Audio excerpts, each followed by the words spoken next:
And this is my bulletin board where I put all my favorite comic strips. See, look, here's the Lockhorns. See, Mrs. Lockhorn is saying we're never going to another yard sale because Mr. Lockhorn has clearly purchased a tuba. And from the look on her face, I'd say he's not playing it very well at all. You get it? You got these from Parade Magazine? You read Parade Magazine? Okay, hi everyone. So I don't normally read Parade Magazine, but in this issue of the magazine, there was one article that I thought was kind of interesting, and I figured we could look at it together. This one is called 12 Ways to Think Faster. And this is something that we can all do from the youngest of ages, which is easier to think fast at a young age, and if you have ADD, than to think faster at an older age, middle age, etc. But let's take a look at some of these techniques. Hey Donovan, you got anything to drink? Yeah, in the fridge. Hey Josh, grab me a glass of milk. They don't have any milk, but I can get you some milk. That's what he just said. Yeah, I just want some milk. No, you're saying it wrong. You're saying milk, like it's a disease. How do you say it? I'm saying it the way everyone ought to say it. Milk, M-I-L-K. Right, like 2%. Right, whole milk. No. Say milkshake. Milkshake. Okay, now say milk. Milk. The first technique discussed in the article is don't skip on vitamin D. If you spend 10 minutes in the summer sun, that should give you the daily requirement of vitamin D. But I did post that little Julian Smith clip of milk because most people know that milk is where you get the most bang for your buck of vitamin D. The article does state adults need between 600 and 800 IU or international units of vitamin D daily.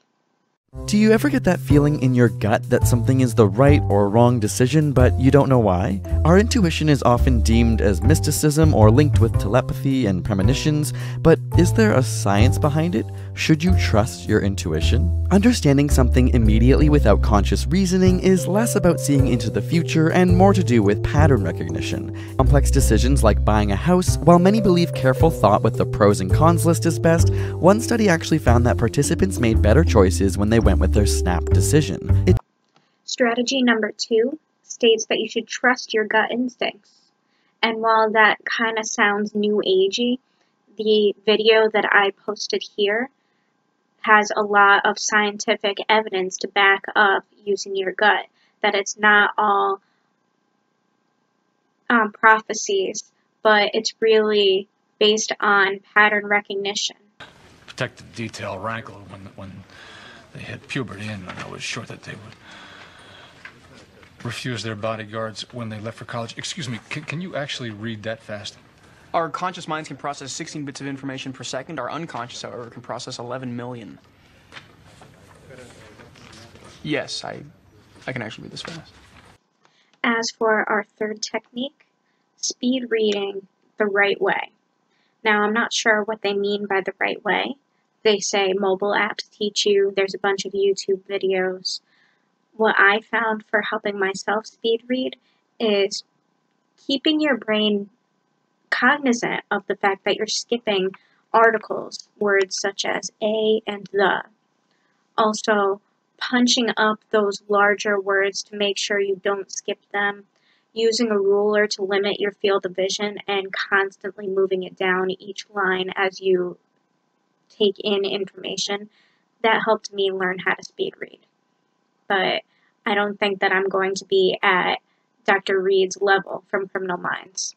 It was nothing. It's like my dad always says, good, better, best, never stop to rest until the good is better and the better best. Technique number 4 says, say these words, I can do better. Now, I've read some Buddhist texts that state that putting high expectations on yourself may not make you appreciate who you are right now, but if you push yourself to succeed, chances are you will succeed.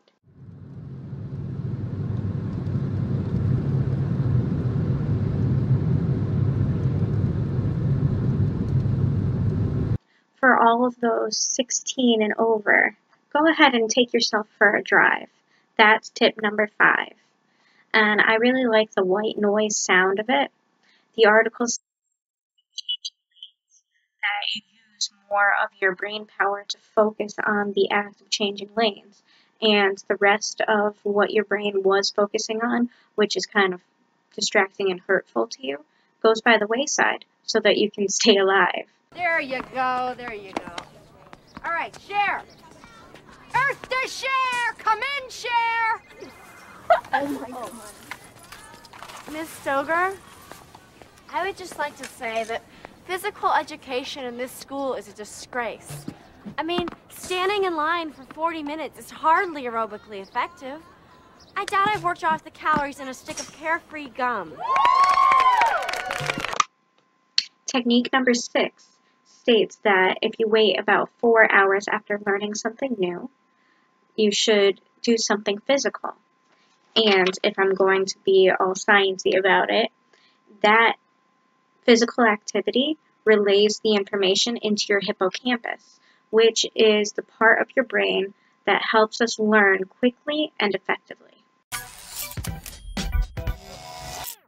I challenge you to watch this whole video without yawning. For many of you, seeing me yawn just now was enough to make you want to yawn too. But can you suppress it? Already you can feel a tightening in the back of your throat, a moistness in the eyes, a gentle pressure in the ears, a tenseness that you know can be relieved with one simple yawn.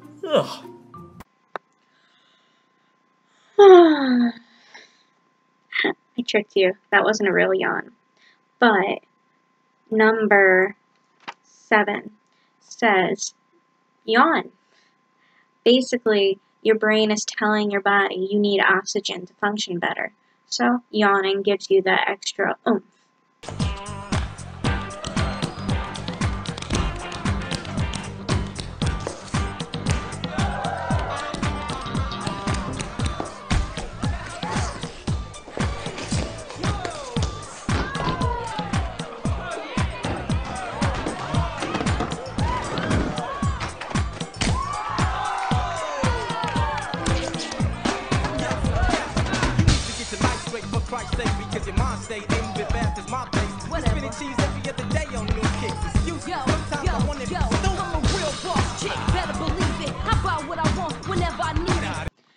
I took some creative liberties with number 8. Ooh, can I even?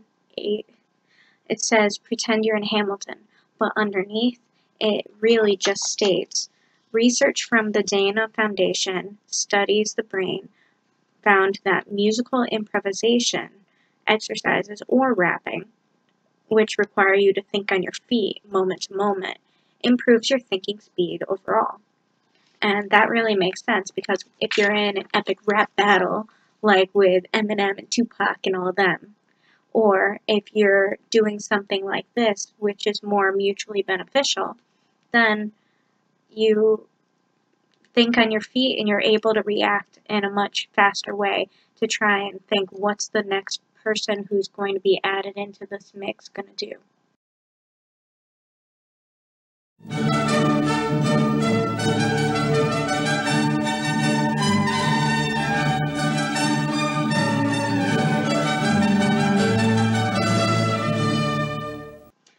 Number 9 states that we should open a classic.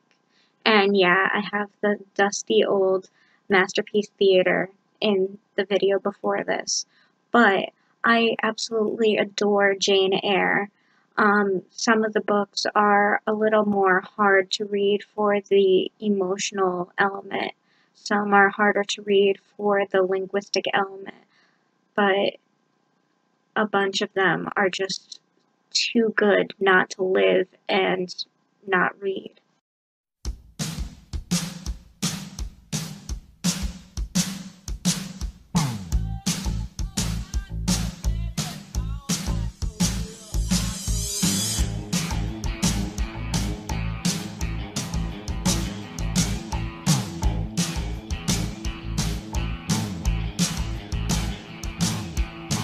Now I gotta cut loose, foot loose, kick off the Sunday shoes.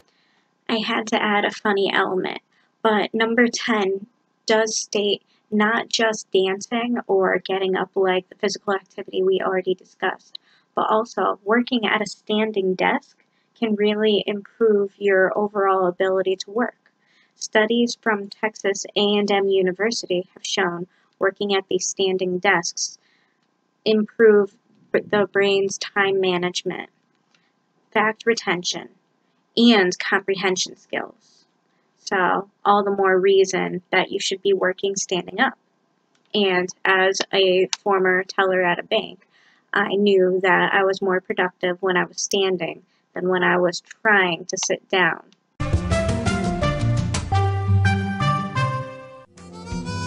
Whether it's minty, fruity, sugarless, or organic, people love to chew gum. We've been chewing gum for thousands of years.